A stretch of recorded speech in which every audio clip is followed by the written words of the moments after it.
Hey guys, welcome back to Cultivation with Christy. I'm Christy. As you can tell, today we're back in the kitchen. I'm going to be showing you how I make salsa. Now this recipe is the Roots and Refuge Farm recipe for roasted salsa. It is not necessarily lab tested and approved for canning. I'm going to can it. I'm going to add some extra lemon juice or lime juice there at the end, but you'll have to make your own decision on whether or not you would like to can it. This is all, great fresh, and you can also put it in the freezer as some options, but I'm going to can it. So what we're going to do is get 2 baking sheets. One I usually use, well, not usually, but I have a cast iron pan here, and then I've got a regular aluminum pan, but I put aluminum foil over it, and I sprayed this one. Because we'll be roasting them, you have a chance for stuff to stick. And what I've done here is I've cored a pepper. I had poblano peppers that were coming in. This is not part of the recipe, so this is what makes it mine. So I put some poblanos over here on the sheet pan. I've got some jalapenos, which my jalapenos were pretty tiny because I keep abusing that plant and taking them off. So I just cut the top off and then cut them in half and set them over here. And then I've also got some chili peppers, which weren't quite ready, but I've got those, and I do have a couple that were ripe. And you'll see later that I will taste test before I continue adding hot peppers, just to make sure it's not too hot for my liking, because I'm a baby when it comes to spicy. So that's how I'll do the peppers. I'll get a row of peppers down here. I've got an onion, just a red onion, that I'm going to quarter. I'm going to do the whole thing since I've got a lot of tomatoes over here. These are the ones I harvested from my garden, and then a neighbor brought me a bag full of tomatoes, which was real nice of him.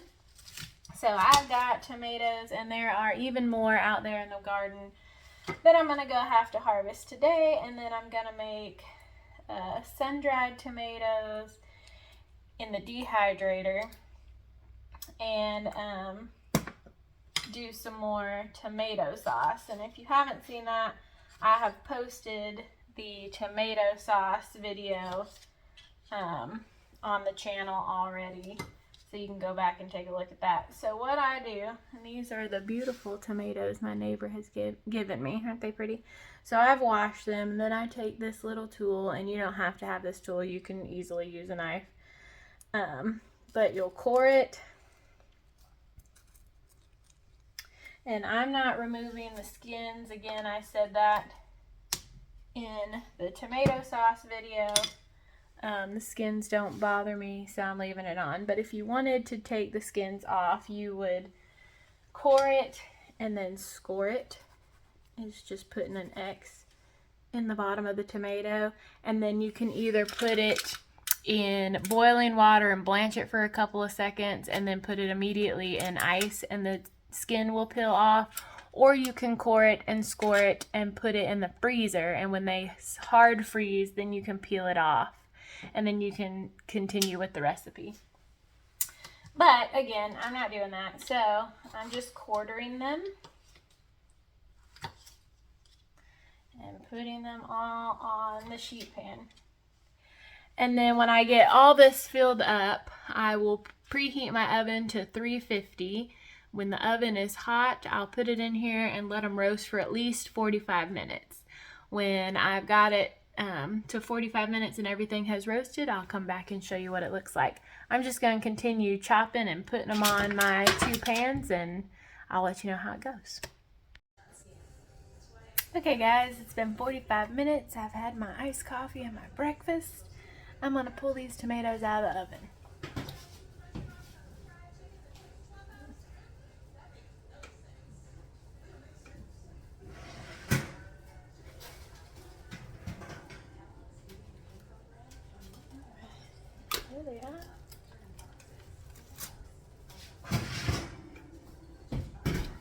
I'm just gonna do it one at a time. Be careful when you pull those out, you'll give your eyeballs a steam bath.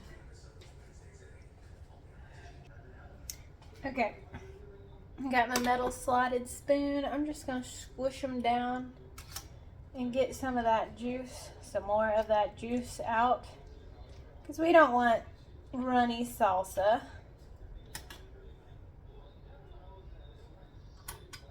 Well,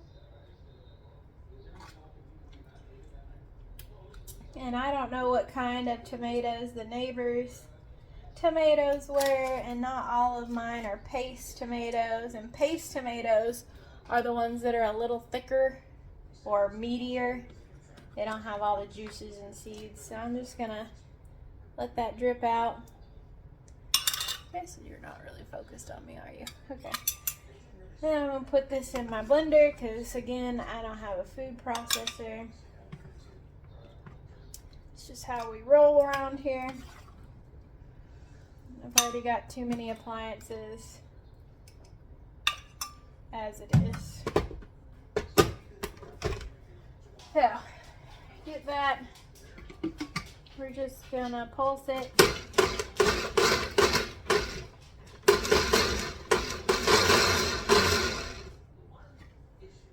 I'm gonna leave it a little chunky because I want like restaurant style.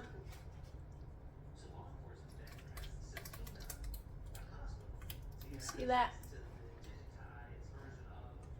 And then if I have any, like I missed any of the bad, not bad, but ugly spot, I'm just gonna pull those out.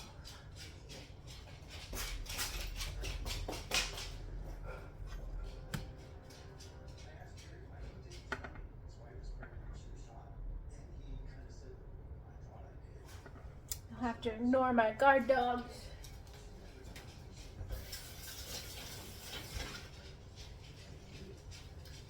Alright, and I'm just gonna keep doing that. Same with the onion and pepper, but I'll probably come back when I get to that part. I'll be back. Okay, I have my second skillet pulled out. I've done all the tomatoes, so now I'm about to do the peppers and onions. I left some of the last round of tomatoes in there so I'd have some juice for the vegetables. So now I'm just going to scoop some of these in here. Just going to do a couple of the hot peppers. And some of the poblano and the onion.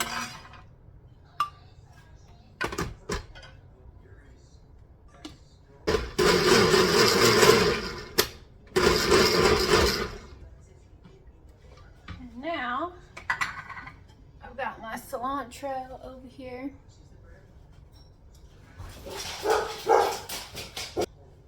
Okay, cilantro.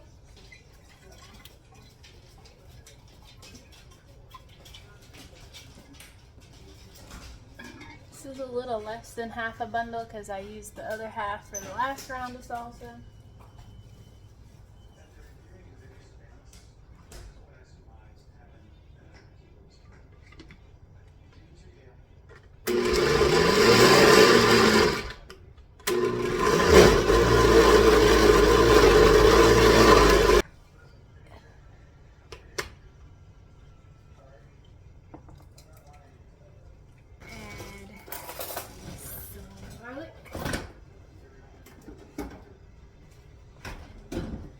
And some salt.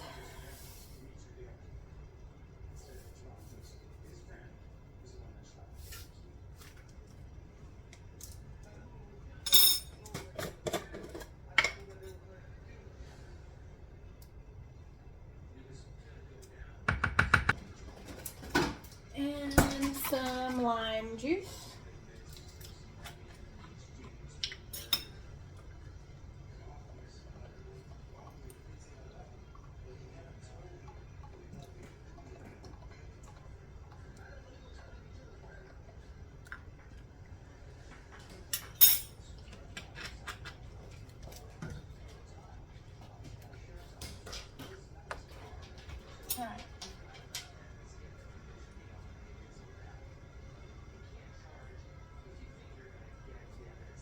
Oh yeah, it's a little spicy.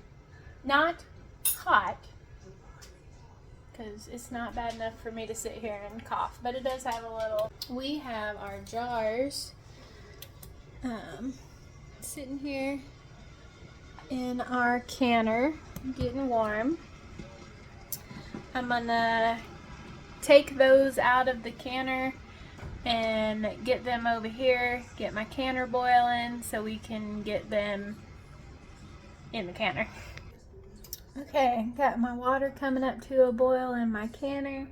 I got my salsa and my ladle.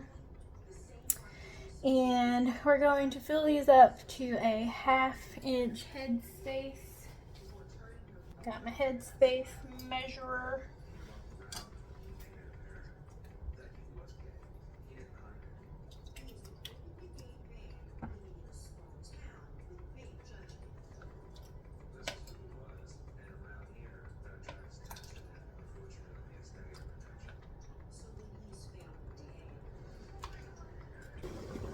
We want to check our head space. Okay. Head space is good. Now you want to take your plastic and come around the edges and get any bubbles. That's why you have your vinegar, to clean up your mess. Boards are clean. I got my rings that are rust free. And again, you just want them finger tight.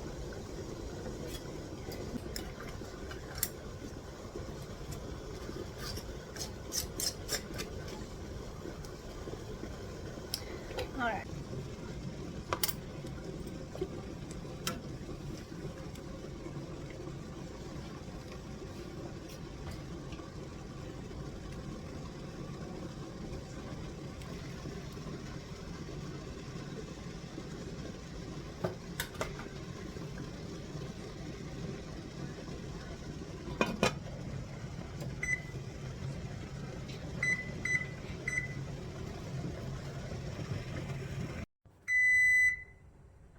Okay. We have processed for 20 minutes, let it sit for 5, and now we're going to take them out. Oops.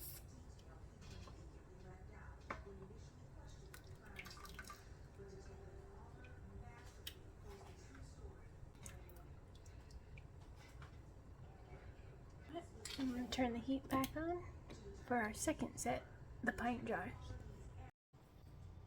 Editing Christy here. I just realized I didn't finish that video. I processed the 1/2 pint jars and the pint jars separate so each one could have 1 inch of water over the top of them. I don't know if that really makes a difference or not, but that's just how I did it. Update, all of the jars sealed, and we're about to eat the one that I didn't fill all the way. So yeah, I hope you enjoy. You got any questions, comments, leave them below. Thanks for watching.